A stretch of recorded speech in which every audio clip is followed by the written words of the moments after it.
Let's start with the hero. This guy's just a masher. Look at those teeth. Look at those teeth. Look at that. Teeth. Knight Primus Adelbern. Let's read the lore.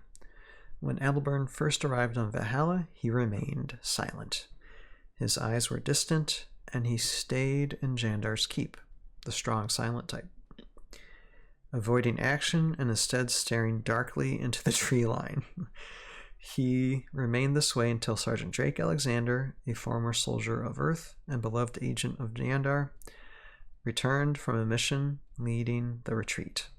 Drake has a unique understanding of how war changes men. His gentle coaxing finally broke the Great Bear's silence, and Adelbern spoke of his crushing defeat. Failure and death had followed him to Valhalla, where endless war seemed to be the only reward for his life as a warrior. Drake shared with Adelbern Jandar's promise: those who survive the battle for all time will be returned home through the wellsprings to live their lives again on their own worlds. And though there's something amiss about the way Drake holds his face while he says it, that's interesting, the promise is enough for Adelbern.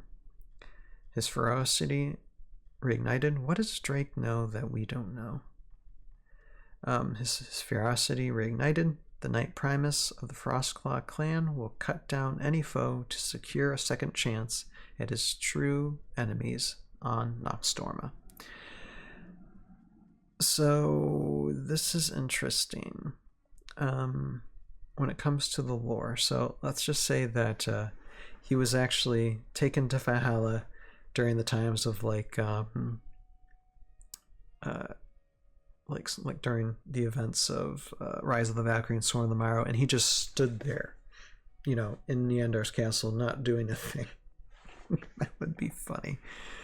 Yeah, solid miniature. We have bears already, but there's another bear, and very simple. 150 points, which is understandable.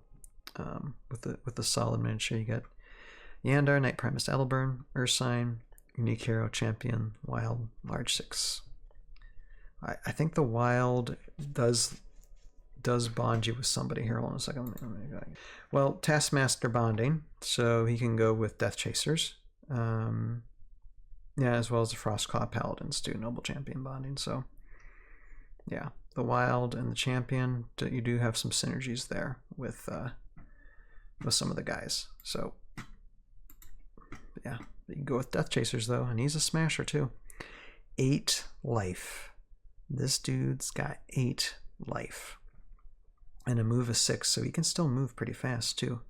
Range of 1, attack of 5, defense of 3. Wow.